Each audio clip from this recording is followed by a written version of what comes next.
You leave the party after 2 hours, not because it was bad, not because you don't like your friends. You leave because something inside you just shuts off. And the second you get home, alone, in silence, you feel like yourself again, almost immediately. For years, people probably called you shy or antisocial, maybe even rude. But here's the twist. None of that is actually true. What's happening in your brain has almost nothing to do with your social skills. It has to do with chemistry, specifically how your brain handles stimulation. And once you understand this, you'll never think about introvert and extrovert the same way again. Meet Ian and Eva. Same office, same job, same Tuesday. Watch what happens to their batteries throughout the exact same day. 9 a.m. open plan office. Phones ringing, chatter everywhere. Ian's battery already dips. Eva's ticks upward. Same room, opposite reaction. Noon. Team meeting. Eva's practically glowing, hand raised, full of ideas. Ian's battery keeps sliding. He's still contributing, but it's costing him something. 7 p.m. after work party. Eva is buzzing, wants to stay till 2 a.m. Ian is at 10%. He's not having a bad time. He's just running on empty. Ian goes home, puts on the kettle, opens a book, and slowly his battery starts climbing again. Here's the question that actually matters. Why? Why does the exact same party fill up one brain and drain the other? The answer isn't personality, it's biology. Let's open the hood. In the 1960s, a psychologist named Hans Eysenck proposed something wild. He said every brain has a built-in dial. It's called cortical arousal. Basically, how switched on your brain's baseline activity is. Introverts, he found, run with that dial already turned up high. Extroverts run with it turned down low. And every brain is chasing the exact same goal, a comfortable middle setting. Think of arousal like a thermostat for your mind. Too cold, you're bored. Too hot, you're overwhelmed. Everybody's just trying to find their perfect temperature. But if your dial starts high, it doesn't take much heat to push you into the red. A loud party, a crowded room. Suddenly you're not just stimulated, you're overstimulated. But if your dial starts low, silence feels less like peace and more like nothing. Boring. Flat.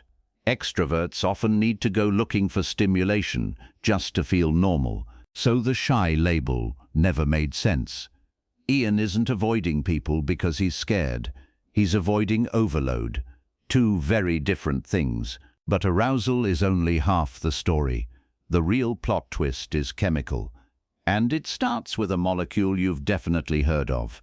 Dopamine. Dopamine isn't the happy chemical people say it is. It's the seeking chemical. It fires when you chase something new, a stranger's attention, a risk, a rush. Here's the surprising part. It's not about how much dopamine you have. It's about how sensitive your brain is to it.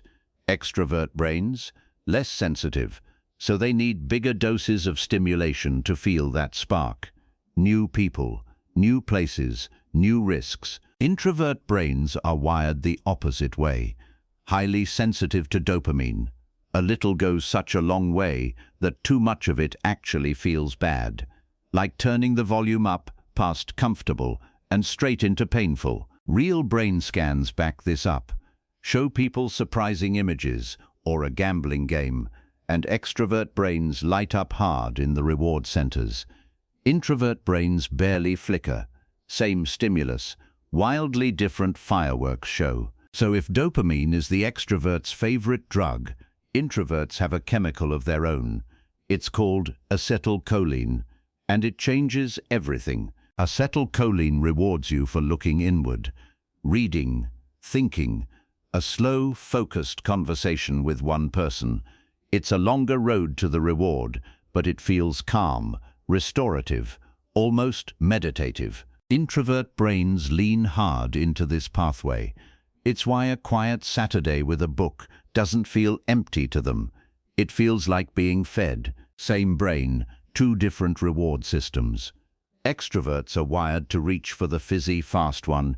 Introverts are wired to savor the slow, warm one. Neither is better. They're just different fuel. Now here's something almost nobody tells you. This isn't a light switch. It's a dial. Most people don't live at either extreme. They live somewhere in that huge middle zone. An ambivert might love public speaking, but need total silence to recover afterward. Context shifts the dial constantly. You are not one fixed dot on this line. You're a person moving along it. Let's kill the myths for good. Shy means afraid of judgment. Introverted means preferring low stimulation. A shy person wants to talk, but freezes up. An introvert could give a killer speech and then need 3 days to recover. And that quiet person at the party who looks a little checked out? Probably not judging you. Probably just conserving battery. Now here's where it gets genuinely strange. If you think introverts are the rare, quiet minority hiding in the corner of society, the numbers are about to wreck that assumption completely. Researchers estimate introverts make up somewhere between 30 and 50% of all people. That's not a minority. That's practically a coin flip. Statistically, the quiet ones are half the room. Even stranger, around 40% of top corporate executives identify as introverts. Quiet founders, quiet billionaires, quiet leaders. Turns out the loudest person in the room isn't always the one steering the ship. Here's the one that really stops people. One study found that over 75% of people with an IQ above 160 were introverted. The deep, slow, inward-focused thinking that recharges an introvert's brain, it might be the exact same wiring that makes it so good at complex thought. Susan Cain, who spent years researching this, put it perfectly. There's zero correlation between being the best talker in the room and having the best ideas in the room. Think of it like this. Introverts are rechargeable batteries they need to unplug from the world to refill.